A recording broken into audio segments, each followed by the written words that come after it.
ultimate feat of becoming a major league baseball player.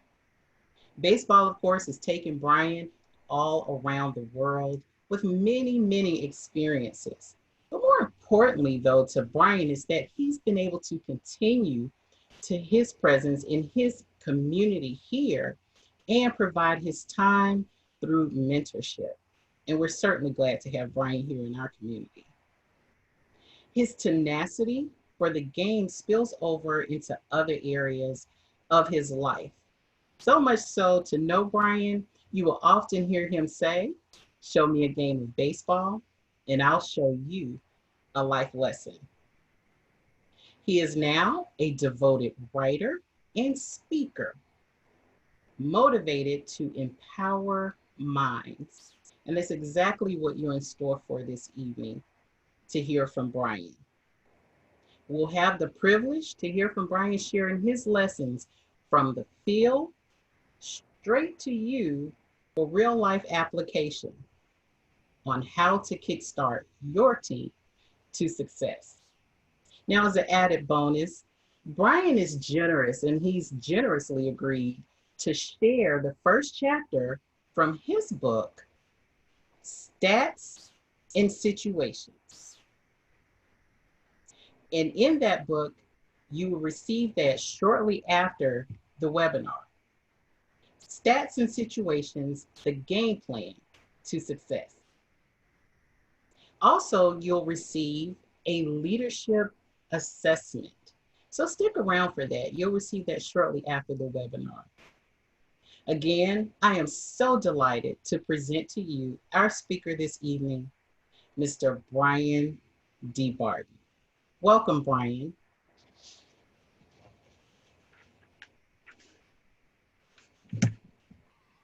Good evening, everyone, and thank you for joining me with the Kickstart to Your Team to Success workshop. And oftentimes when I think about kickstarting, I think about hopping on a motorcycle and jamming down on that clutch as we zoom into the horizon. And hopefully after this workshop, you and your clubs will be able to gear up and go down the journey of success with your respective goals. And while we're talking about teams, I would like to introduce my team, Toastmaster Adrian White and Cheryl Bonchamino, who will be serving as your MC and Tech Master respectively. I understand that without a solid team, many things would not get done and much of our goals would not be met. So if you can please join me by showing some appreciation to Adrian and Cheryl by putting a thumbs up in the chat, I will be very thankful, because I believe they deserve just as much credit to the success of this workshop as I do. And I want to be clear that this workshop is an interactive workshop, and if there are any questions regarding this workshop, please feel free to leave them in the Q&A. Please leave your comments and answers in the chat, and I will also be asking questions myself and conducting polls. So this leads us into our first poll. How many of you are currently in the role of a leader? If you can please put that poll up for me, Cheryl. Now, how are we looking out there with the poll, Adrian? Let's see, so far we're building. We have about 29. We have a total of 56 online here. Great. Keep those answers coming. They're coming in pretty quickly, Brian. And in the, right now we're leading with, yes, I am a team leader. Wow, that's awesome. And I assume that those people who are team leaders, and even those who may not be a team leader, they have that in their future. And I'm looking forward to providing you information that can help you lead your team in the right direction. So as we go on to the next part, my goal for this workshop is so that I can provide guidance that would help you as a leader to get your team into gear, okay? My intent after this workshop is that you will have the tools and steps needed to get you closer to your goals. So I've been a part of some sports teams for over about 25 years of my life. I played a combined 9 seasons of professional baseball in the minor leagues and in the major leagues, including some stints with the St. Louis Cardinals and Atlanta Braves, as was mentioned earlier today. I have also served as an assistant coach in France for the French national baseball team. And during those years, I've learned and seen a lot of different dynamics from these teams. So I would like to ask, by a show of hands, how many of you have been on some sort of sports team in your lifetime? I'm quite sure we have a lot of athletes out there, so I'm looking forward to seeing a lot of hands in the chat. Is that something you're seeing, Adrian? Yes, we're starting to, yes, they're speaking up. Roxanne, AJ, many are saying that they've been part of the team here. Great. And while you're thinking about that, just think about the dynamics of those teams. Think about what type of team that you were on, the type of qualities they had, the type of fun you had, and just think about that for a moment. I know I played on many teams and there were so many dynamics. I had so much fun, but there were also teams where I didn't have so much fun on. But nonetheless, it was an experience that I learned from. So before we go further into this workshop, we must first talk about what is a team. Now, this is not a formal definition, but a team is a group of individuals working together to achieve a common goal. And when I say group, I mean more than one. It could be a sports team, it could be a work team, it could be your study group, it could be a family, or it could even be a relationship. However, in this workshop, I will not be giving relationship advice because I don't want to be the cause of any heartbreaks and divorce, so I'm sorry about that. But if you are inclined to get relationship advice from me, I have a little disclaimer form that I would like for you to fill out later on. But now it should be understood that the main goal of any team is to get the ring. And by ring, I mean reaching your goals. Now, I'd like to remind you that I'm not talking about relationship advice. I'm talking about the championship ring. And right now, what I am showing you are 2 championship rings that I received. This ring right here is a championship ring that I received in the minor leagues with the Cleveland Indians. And this one right here, even though it says White Sox, it's not the actual White Sox team, but it was a men's league that I was a part of. It was a bunch of has-beenners who mustered up enough energy and enough hamstrings enough to be able to win a championship. And it shows that even a bunch of over-the-hill has-beenners could come together to achieve a common goal. If I can get the next slide, Cheryl.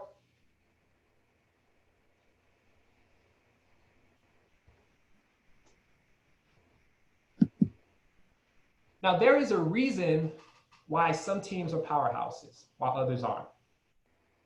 You may wonder, how is this possible when a team with less can beat a team with more talent? Or how could a team with the same amount of talent as another seem to figure it all out? See, many times the differences come as a result of who is leading the team. A team of any sort follows the lead of the leader, whether it's to the top of the mountain or to the bottom of the trenches, because wherever the head of the team goes, the tail follows. And this is important when leading the team. See, the reason why you have some teams that consistently stand out versus the rest of the team is because they are crystal clear in their objective. Take a team, for instance, like the New York Yankees. They are one of the most storied franchises in the history of sports, not just baseball.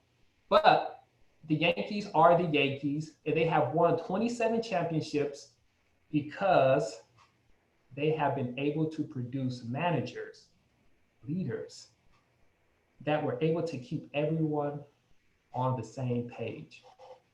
Think about it, 27 championships. Now, it takes a very special person that is able to manage multiple personalities. And I understand that our facilitator, Adrian White, she was the past immediate president of our club, and she had to deal with many personalities, including myself, as she ran our club, and she did an astounding job. She was like one of the managers of the Yankees for us, and she held us all in line. And it's amazing, and it's such an honor to be under somebody who is able to take these different personalities and have us all focused on one goal. See, I was once on a team several years back that consisted of many unique personality types. And what made it difficult for us as a team was that we all couldn't get on the same page. We played consistently together, we played inconsistently together. And it would be safe to say that we had probably some of the most talent throughout the league collectively. But none of that translated into wins for us. I mean, we were just a group of individuals doing our own things. I mean, we were sort of like the Bad News Bears, as any of you have ever seen that movie. Just a group of hard knocks coming to a baseball field to play baseball. They had no clue, but they still went out there and played. There was nothing that really linked us together, and there was never really a common goal that we established as a team. But don't get me wrong, I love those guys. And to be honest with you, I know I said that we lost a lot, but that was probably the most fun that I've ever had losing. But just imagine how fun it would have been if we would have been champions instead of being in last place.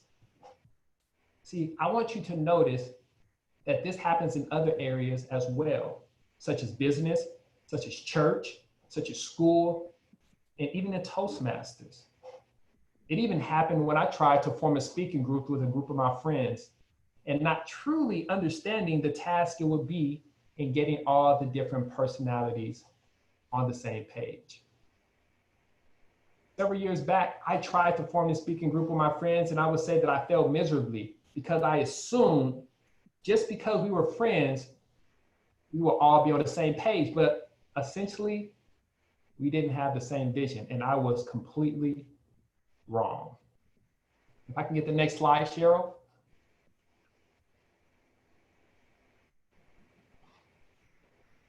Thank you. So being a crystal clear leader is very important.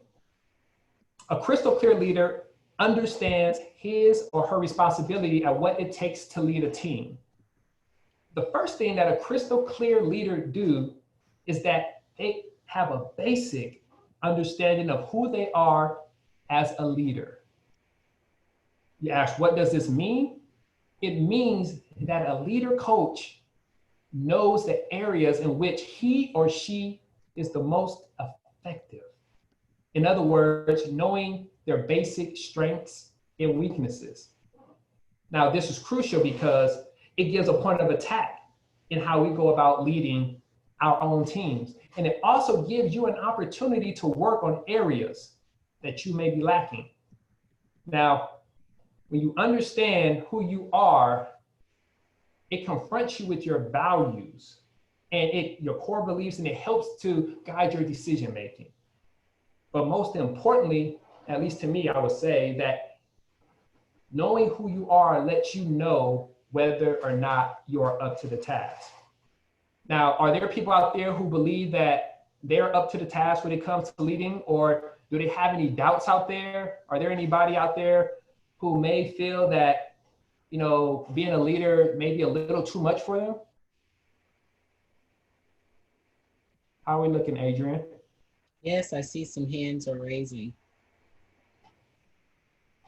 They're coming in. Looks like a lot of people shared that thought, Brian. Yeah. Well, let me ask you a question, Adrian. How, in leading a team like our Toastmaster team, what type of experiences or maybe inhibitions or encouragement that you had being a leader? I understand that you were very crystal clear in your leadership, but what type of experience that you had? Well, first of all, thank you for such a great compliment, Brian. You know, I have to agree that it is very difficult to maybe manage the multiple personalities. And that experience, though, is a growth experience, I think, for both the leader and the team. I heard you say that you had the most fun losing at that time. And hopefully other people heard that, because there is growth in a loss, and that's okay. And that's exactly what my experience was in having a club as Toastmasters. Yes, we all have the same goal, and at some point you have the same vision, but it still requires you having to share yourself, and that can be a little difficult trying to lead and facilitate and manage through a process like that. So my experience was similar to what you're sharing, that it's not easy. There's a lot of growth in that place, but it certainly is needed. And I appreciate you opening our minds to the fact that team experiences go beyond just the professional world, but you brought in the Toastmasters, family, and those things. So my experience was one of growth to be a leader. Exactly. I appreciate your comments on that one. And see, that's why it's very important of understanding who you are, because when you understand who you are, it actually now leads you into how you build your team. We've all been in situations as children on the playground where we pick people to be on our team. And the criteria went a little bit like this. In one instance, you picked someone because he was your best friend, right? The next one was that you picked the next person because he was the biggest person out there. The other person, you picked her because she was the most popular, and you picked that person over here because he picked you last time and you felt sort of guilty. But see, when we choose teams like that, it didn't necessarily mean that we picked the best teams. It didn't translate into wins, but it was understandable because we were kids at the moment. But when you build a team in real life, whether it's a coaching staff, whether it's a management team, or a team of employees, it's important that leaders choose talent that is a reflection of the team lead or the organization. In other words, we don't want any rogue team members sabotaging the team. So, as a team lead, how do you build your team? One of the first things that we look at is talent and skill set. You want to know if the person could do the job. Very simple. But talent isn't everything. You want to know if the person will do the job well and professionally. And that kind of goes into a person's ethic. We like to have people who are very ethical because we know that we can depend on them. Will this person show up? Will they get the job done? And these are where our references come into play. We do our history, we do our research and how we choose these people. And it all comes into forming how we collectively put together our team. But most importantly, you want people that are all in. You want people that are committed, and you want people that you know will show up every day and who will buy into it. Let's ask the attendees out there, what are some other things that you think will go into building a team that you look for as a leader? If you can just put those in the chat.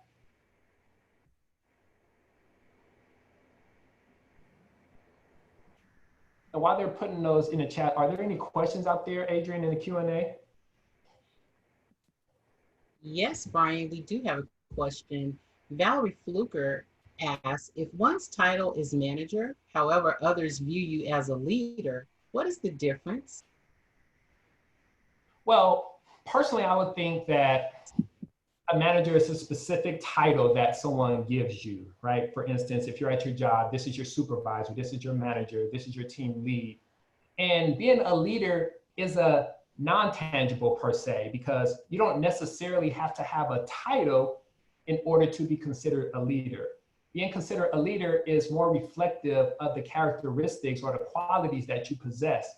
So you could be a manager and not necessarily be a leader, and you can be a leader and not necessarily be a manager.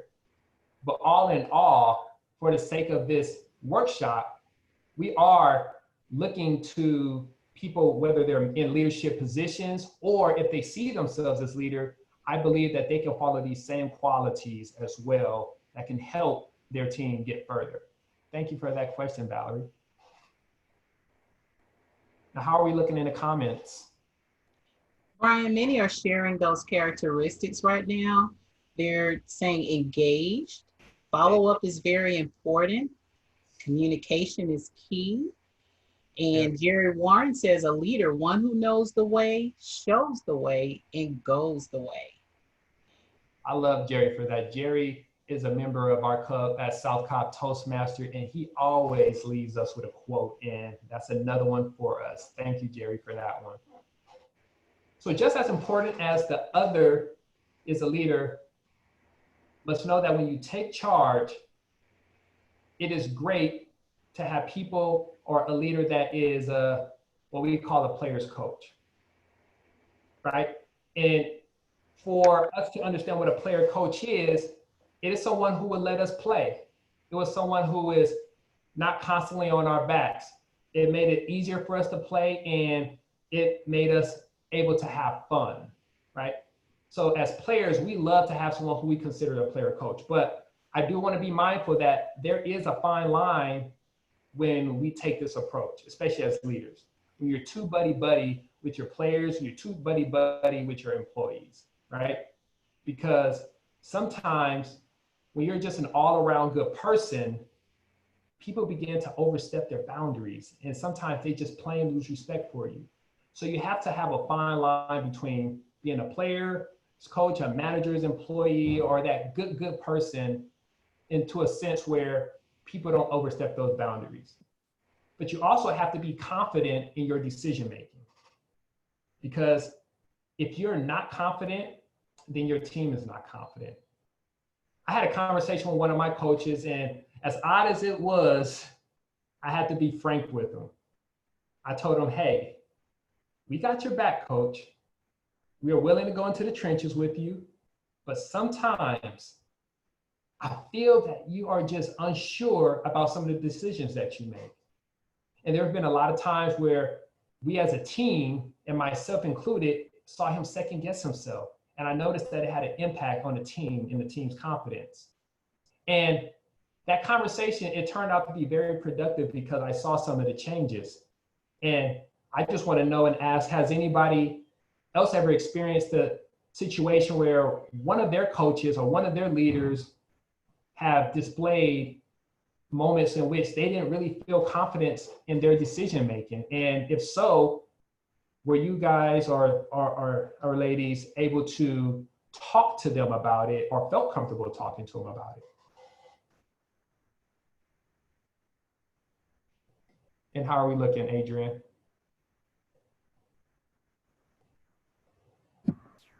Responses are starting to come in. Kamara says she can identify with that herself. She identifies with that statement. Cheryl Willis says she's experienced it before. See, I want to be clear that just because someone is a leader doesn't mean that they're not human. And that's one thing that I would like to keep in mind. We all are human, and if we feel comfortable enough, sometimes we should take the time to really sit down and talk to them and kind of see where they're at, because it may be a way to help them in how to guide us as well. If they can get feedback from us, it helps to make them a better person as well. So as I go along in Toastmasters, I want to emphasize the importance of leadership skills. And it's just as important that we talk about how important it is to be an effective communicator. Someone had mentioned communication earlier. And I believe this is important because as leaders, we need to know if our message is getting through to you. And we also need to understand that this communication is not just limited to the verbal, but it's also open to the nonverbal as well. A leader who is a good communicator is able to do three things. One, explain the goal or the vision. Two, define the culture. And three, get people to buy in. Okay? Vision and goal, explain it, define the culture, and get people to buy in. And all, it keeps the morale high, or at least it keeps the team focused. Take, for example, those New York Yankees again. Like I said, it was a reason why they won those 27 World Series. They didn't just win it because they had iconic players, but they also had historic managers that were able to keep the Yankees focused. They was able to keep the Yankees' prestige front and center. And I think that's very important. I mean, the Yankees, they had to shave their facial hair. They had to wear jerseys with no names on the back for years. And most importantly, They felt pride in putting on the pin straps day in and day out.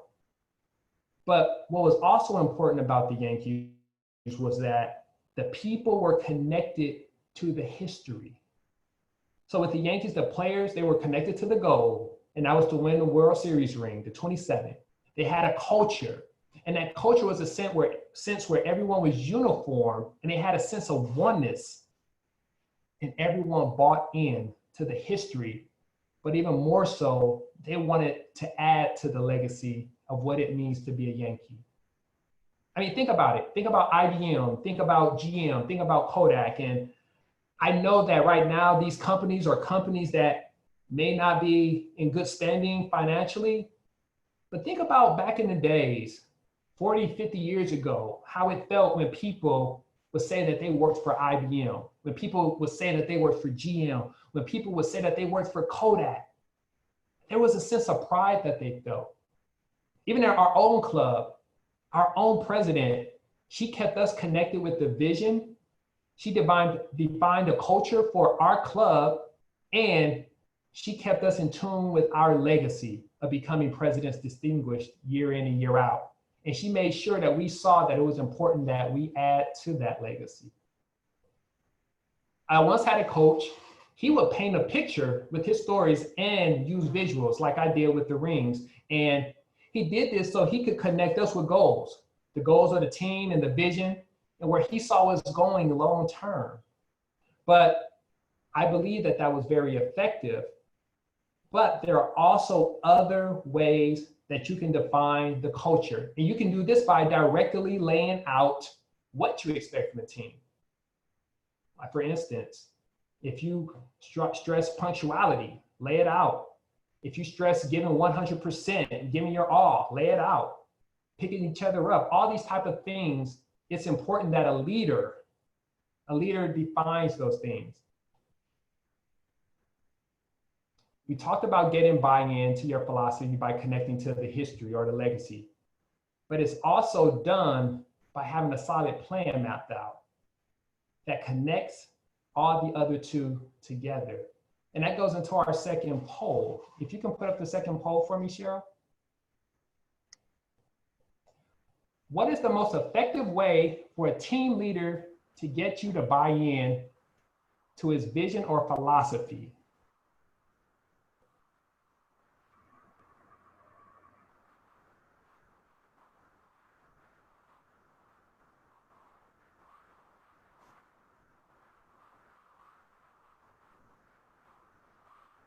Okay, Brian, we're at more than 50% voting. Over 60% have voted, and they are sharing by having a clear plan.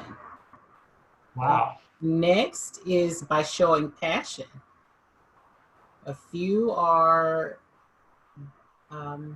responding, giving incentives. Mm-hmm. Well, I'm quite sure nobody. And we have about 2% that express. I'm sorry, go ahead. Oh, no, go ahead. Go ahead. I'm sorry about that. We had 2 that expressed none of the above. So we have various input here. Oh, that's awesome. And I'm quite sure that there's nobody in here who likes a dictator. So, but having a clear plan is very, very important, I think. And all the other ones have a sense of importance too, but people want to follow someone who has a plan, who know where they're going, because if you know where you're going, then you can lead other people to that same place. You know, there are many people and many leaders and many coaches out there who don't have a direct plan, and sometimes it hinders the team from progressing. So I'm very much not surprised by those responses. If I can get the next slide, Cheryl.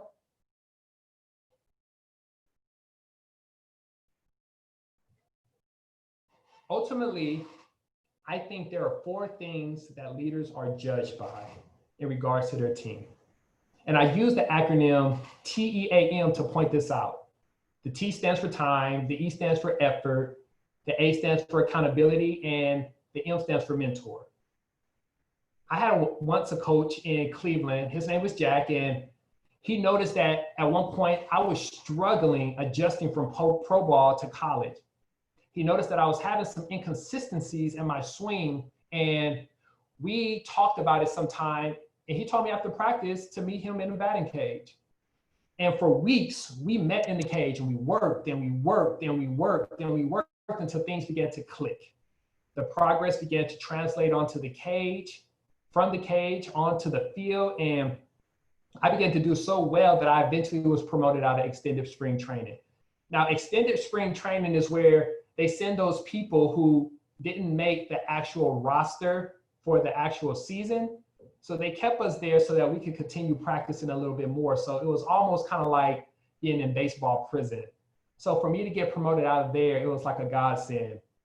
So as a player, this coach, he actually had me connected to the goal, which was to get my swing right so that I could get out of there. We established a culture of committing to extra work after practice, and we had a bit of punctuality. We had to be there on time. If I wasn't there on time, we wasn't working out that day.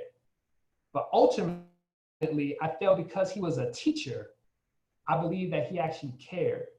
He showed me that it was more just than making him or making myself a protege, but more so he became a mentor to me. So on his end, he set aside the time. Even though our day was done, he opened up his time to me. He gave his effort by throwing me batting practice and working with me in the hot weather. He held me accountable, not only to my career, but to myself. And that was very important because it's easy to be able to just say, forget it and give up, especially when things aren't going my way. But ultimately, like I said, he gave me that mentorship, and that extended beyond the baseball field. And sometimes it made me realize that just talking things over truly helps. And I think that if we take that time to serve as mentors to our team, whether it's collectively or individuals, it can make a big difference, especially when it comes to morale. So earlier I talked about starting the speaking group and how I miserably failed my group. And it wasn't that I didn't care, but it was because I realized that I actually truly didn't know what it meant to be a team leader. I mean, I was dealing, first of all, with a group of friends, and I thought that just because they were my friends, everything would go smoothly. But we all know how it is working with friends and family and all those things, that things don't necessarily go the way they plan. I didn't necessarily take the time to address any concerns or any inhibitions. I just assumed that everybody had taken everything and taken care of everything until we next met. I only focused on my effort, on my work, because I believe that because they were my friends, I didn't want to impede into their progress. And I wasn't as forthright with holding everyone accountable because they were my friends. And I thought also that friendship lended to the fact that they wouldn't listen to me as a mentor. So all in all, we ended up disbanding as a group, and I was left with disappointment. That goes into our next poll, poll number 3. If you can put that up, Cheryl. Do you prefer leading a group of friends or people that you do not know?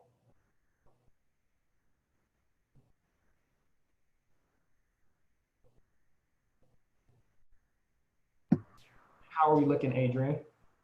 Wow, right now, people I don't know is overwhelmingly a 76%, and 21% says friends, and 15% right now is showing neither. Wow. So let me ask you a personal question, Adrian, as a leader. Who do you prefer leading? Are you in the group that says you prefer leading friends, or are you I don't know, people I don't know, or neither?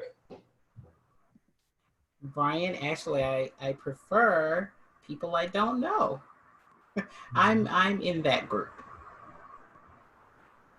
And do you have any reason as to why is that? Because of the information you shared earlier about when it's your friends, you tend to assume certain things because you know them on a personal level, right? And you may not go into the accountability role because you have different levels of friendships. And sometimes that can, knowing some personal backgrounds, knowing some things that maybe are going on, can keep you from doing that. And that may not be the right thing to do or to feel, since you should sort of lead from where you are. But for me personally, that preference, as I'm hoping to grow, but that preference right now is people I don't know. It's easier. I can go in with just a clean slate and able to share that vision, share those goals, and go right into leadership mode. That's my personal experience. Exactly. And for myself, I prefer leading people I don't know either. But it doesn't mean that I'm not up to the challenge for leading people who I may know or may be familiar with. But I do understand the difficulty, because when you know people, they kind of take a lot of your background into it as well. Like, hey, well, I watched you grow up. How could you tell me what to do? Or like if it's your family or whatnot, the same thing. Mom would say, hey, I changed your diaper. So what does it let me listening to you and telling me what to do? And I understand those difficulties, but it doesn't mean that when we are in those positions that we should shy away. So as a leader, set some time aside to meet your team. These are some steps. Even if it calls for you to meet with them individually, show some effort by lending a hand when necessary. And if that's not the case, you can just check in and see how the progress is growing. Hold your team accountable, because sometimes this may have to be done by setting deadlines or just gauging their progress. Accountability is very key when it comes to leading your team. And be a teacher. Take an opportunity to teach someone a skill, take them under your wing, because even as teachers, we can learn a lot from those who we are teaching. And it's also an effective way to boost morale and productivity. Remember, if you want the best from your team, then they have to see the best in you. So Shara, if you can put up the next poll.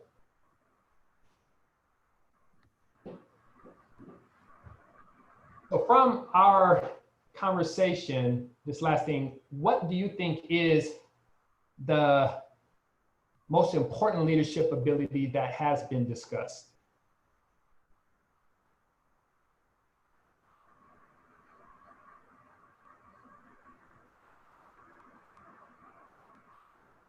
And how are we looking, Adrian? Right now at 57% accountability.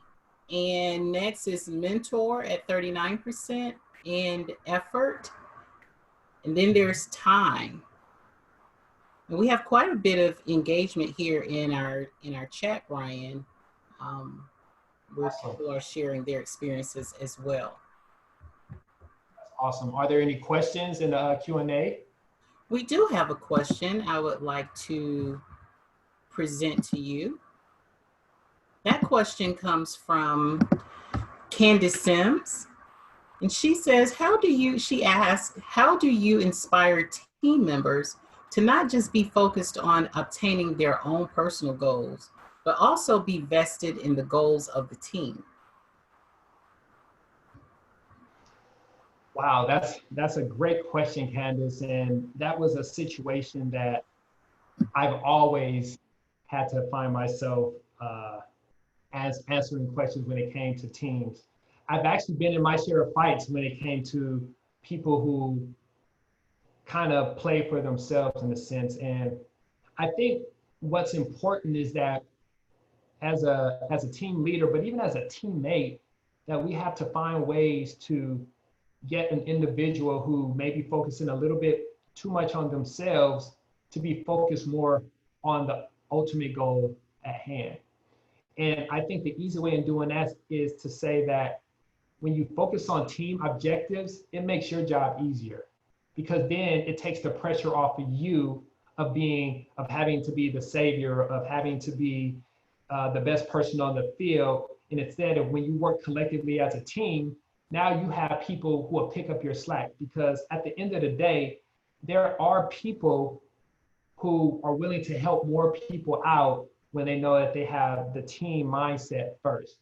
Now, when you have people who are just looking out for themselves, a lot of times you have a tendency of being put on your own island, and it makes for the job a little bit difficult. So I would say if you felt comfortable with it, pull that person to the side and have a little conversation with them and kind of remind them of the ultimate goal at hand and remind them that together we can get further than we can if we were to do things alone. Thank you for that question again, Candace. If I can get the next slide, Cheryl.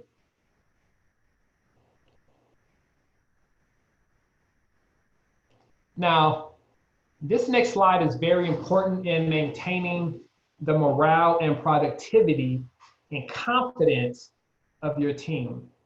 And this comes with the idea of assigning roles.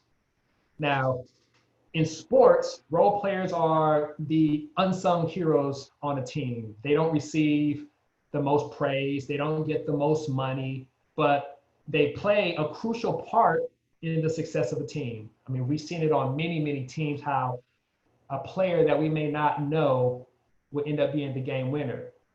They are called role players because they essentially know their roles on a team.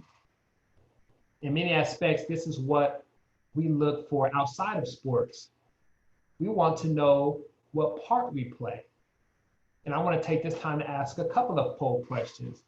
Can you give me that next poll question in regards to role players?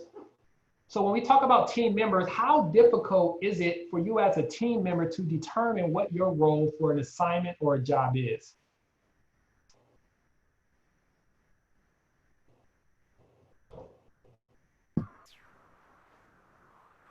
And this is just for team members.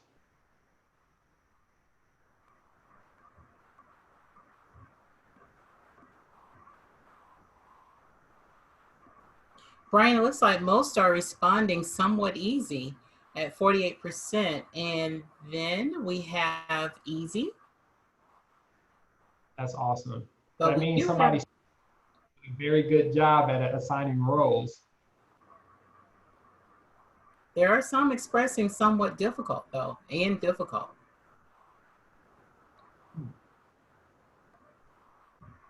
And I've been in situations where I didn't know my role either. And Brian Freeman has commented, it really depends on the leader if we can determine our role. Exactly. And with that comment, that will lead me into my next polling question. And this is for the team leaders. If you can put that poll up, Cheryl. How difficult is it for you to assign specific clear roles to your team members?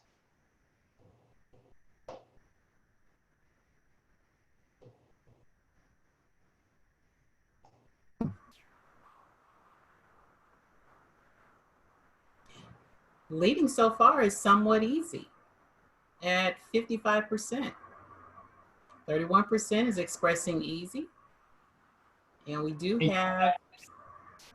That means that we got some great leaders out there, some people who know how to communicate, people who take their job seriously, and people who really care about their team when they're able to be able to assign roles. They have a clear objective of what's going on. And I think that that is a very good sign that we're seeing.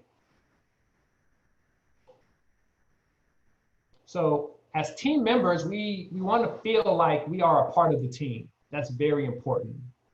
I'm quite sure for anybody. And I remember one time when I was working in Los Angeles as an intern for the Los Angeles Department of Water and Power, I felt like I didn't belong. I had no assignments that were given to me. And while everyone else was doing something, I was just sitting at the desk twiddling my thumbs. And when I asked the supervisor if I could get any work to do, he would essentially tell me that he didn't have anything for me to do. And he just handed me a book to read. And that's how I spent my whole summer. I mean, I went to work, I got paid, but I had no assignments to do for about 2 or 3 months. But even worse, I didn't even feel like I was a part of anything. And at such a young age, it had a tremendous effect, a mindset effect on how I viewed the corporate world. It really geared me towards becoming an entrepreneur because I felt that sometimes in the corporate world, you could get lost. And there was times in baseball where I felt the same way. I felt that even though I had a position on the team, there was times where I believed that I had no role on the team. And see, I believe that when team members know their roles, they feel like they're a part of something. There is a sense of ownership, right? That you feel to a team, a project, or an organization. And when you have that feeling, you want to show up, right? I mean, you want to give it your all and you want the overall project to succeed. And when it's the opposite way around, you get the opposite effect. And I'm quite sure there's a lot of people out there who could agree. When you do know your role, you do feel a sense of a pride in that project or that company or that team because you feel like you belong. Are there any comments in regards to this about how they felt being on the team, Adrian?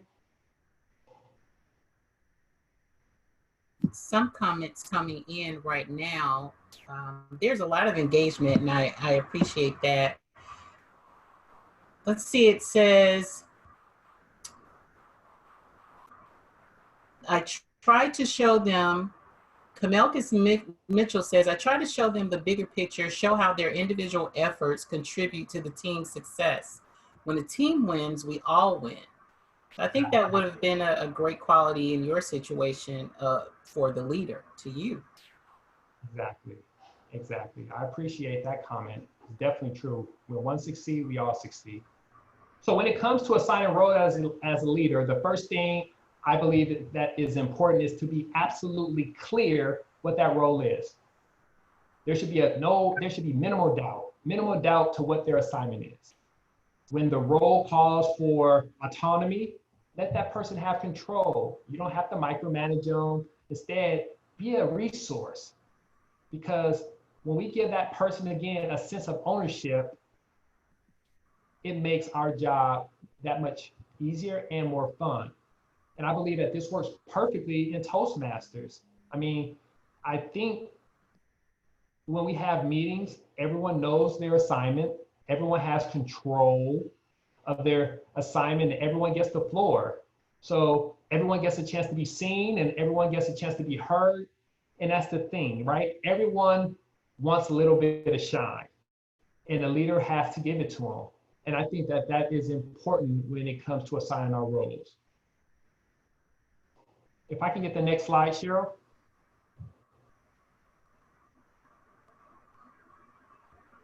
So the double play, and I put this picture there for a reason, but the double play is one of the most exciting plays in baseball, I believe. A double play occurs when a team gets 2 outs in one play. Pitchers love it, coaches love it, and your team, they will love it. And the only people who really wouldn't love it is the hitters, because now we was the one who gave up 2 outs. But the reason for this slide is to emphasize the importance of teamwork and the idea that more can get done when we work together. So though in baseball, there are a bunch of individuals that play different positions, they all work together for the good of the team, okay?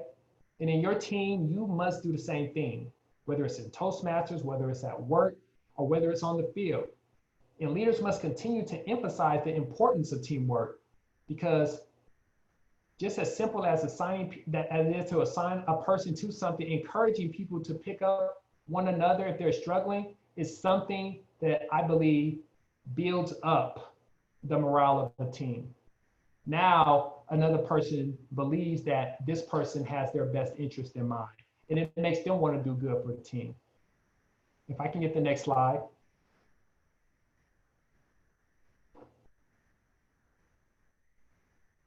So with this slide now, we go into the routine. What can a leader do to build a routine towards success? When we talk about routine in baseball, essentially what the coach is asking is, what is your plan and how disciplined are you? Routine, routine, routine. This was something that we did every single day that helped us become better players, to have a successful season, a successful week, or even a successful game. So as a leader, I think that there are some steps that we can take, and I did it in the acronym again, that can help us take our team towards its goal. The first thing we want to do is to recognize, and that is becoming familiar with your goal. And by this, I mean identify the goal and see what you're actually trying to accomplish. Then you ask yourself, what does this look like? And this is the opportunity where you can take a time to describe it, to describe the feeling, to describe your response to it, and then give it a narrative or a story, attach it to something, give it a sticking point so that it makes you more attached to it. Then you ask yourself, why is it important? Why is it important to me? And why do I think it is important to the team? And then, what is keeping you from attaining the goal and why?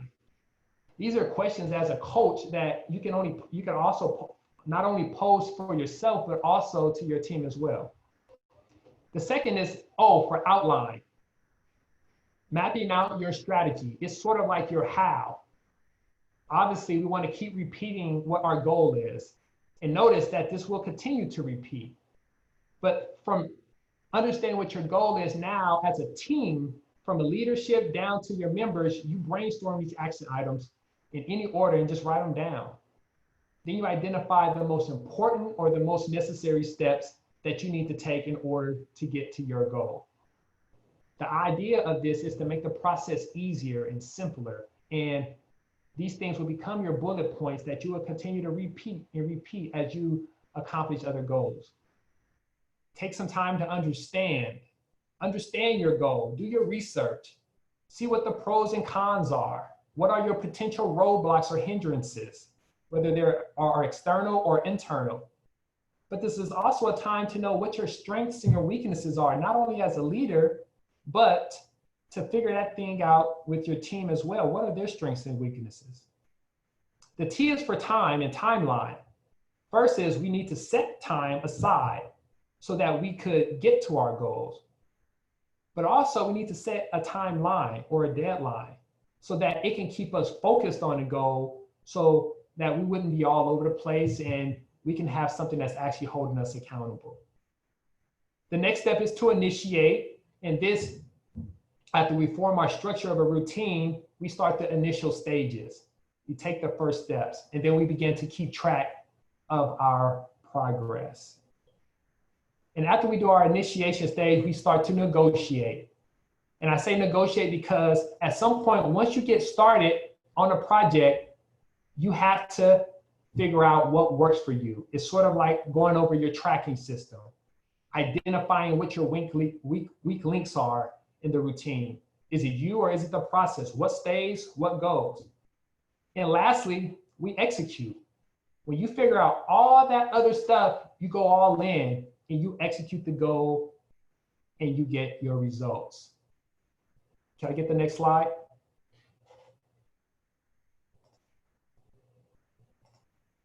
And lastly, when we talk about becoming a leader, we need to show our team that we appreciate them. We can do this by telling them thank you. We can do this by telling them that they're doing a great job.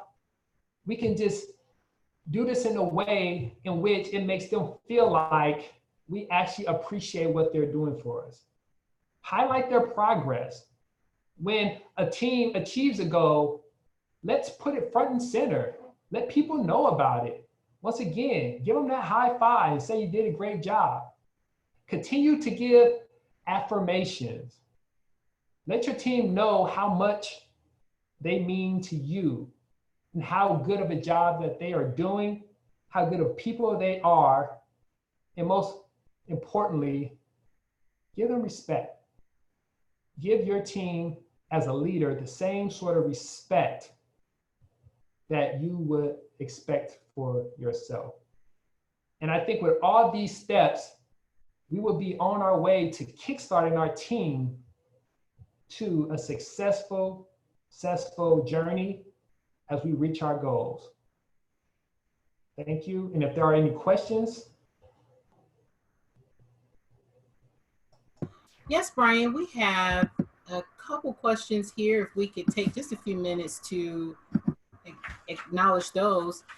Sharon Nick says, but then what happens when you begin with people? This is back to leading your friends or people you don't know. She says, what happens when you begin with people you don't know and they become familiar enough to be your friends? Do you then become uncomfortable with leading? Well, I think that there are fine lines between people that you do have a familiarity with, and even when you start to build a friendship with someone, I think that we still have to draw boundaries. Uh, Leadership is all about boundaries, right? When we know somebody, we have to know how to keep friendships and the job at hand in two separate lines. And I think what happens is that when you meet somebody in a leadership role that you didn't know initially, you can sort of kind of um, build that sort of expectation from the beginning than when you actually know somebody beforehand. And I think it makes that job topic kind of easier because you can set those guidelines and you can set those boundaries ahead of time. Yes. Next. Thank you so much, Brian. And in light of our time, it looks like we're about 2 minutes to wrapping up. So we can go ahead and close out if you like. We do have one more question. If you think you can quickly go into that one or park it. Go for Um, it. sure. Donna Barrow says, "How do you lead a team to a goal that may not be what the team really wanted, but it is coming from the top executives?" Well, first of all, we have to find ways. Once again, we talked about buying in, and ultimately, there may be team members who may have different ways of seeing things. Like I said, in sports, there were teams who wanted to win championships, and there was teams who wanted to get to the major leagues, and there was teams who wanted to have high batting averages, right? And those are all different goals that everybody have. So as a team leader, we have to be focused on what the clear intention is and what is best for the overall objective, even if another person may not be in line. And a difficult decision may have to be made. If this person doesn't want to seem to fall in line, then you have to make some decisions. You have to make some moves. And if you got to let some people go, then you may just have to let some people go. That's all of our questions. We're at the 8 o'clock mark. Thank you so much, everyone, for attending this workshop this evening.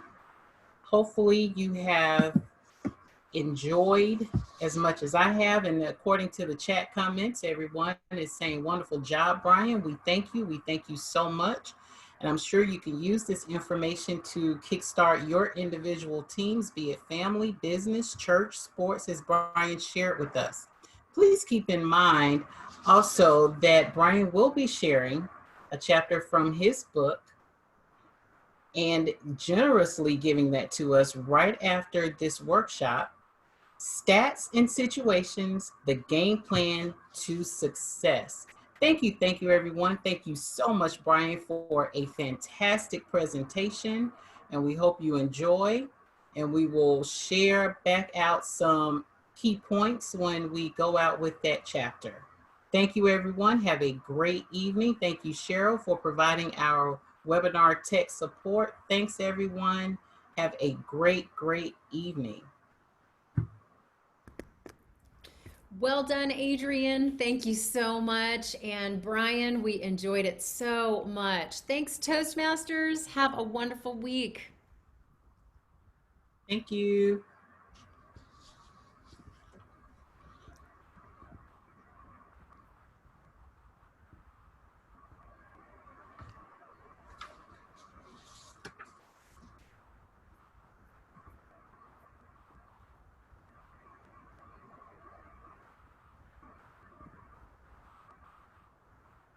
Thank you, Janice.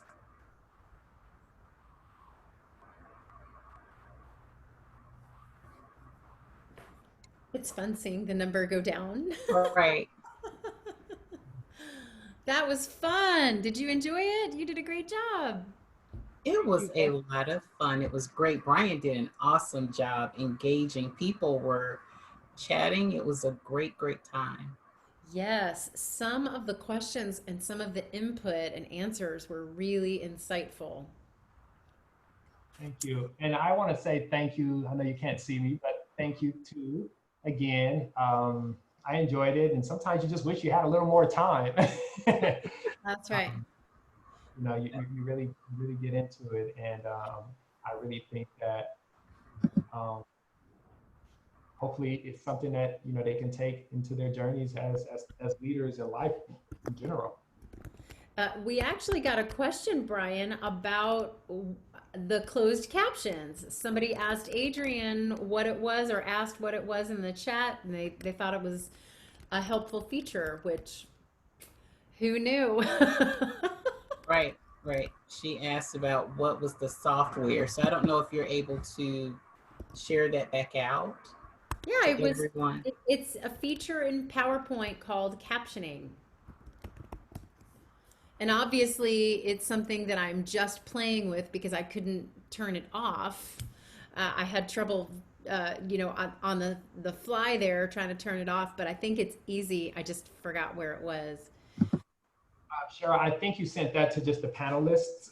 Oh, I did? It says all. Oh, and attendees. Okay. PowerPoint captioning feature. Everyone's gone, so I forgot to do that earlier. Yep. If anyone asks, now you guys know it's just a simple feature in PowerPoint that you can use. Okay, Awesome. so that wasn't actually in the Zoom then, right? No, it's in the PowerPoint. Okay. There is something that you can use for Zoom, but it's a paid subscription. And I remember researching this to try to find a way to allow this couple. One member of the couple is not hearing, is deaf, and the other would constantly have to translate. So when we met online, the non-hearing. Bye, Alan. So glad you joined us. Hope you enjoyed it. Everyone say bye, Alan. Hi, Ellen. Okay. All right.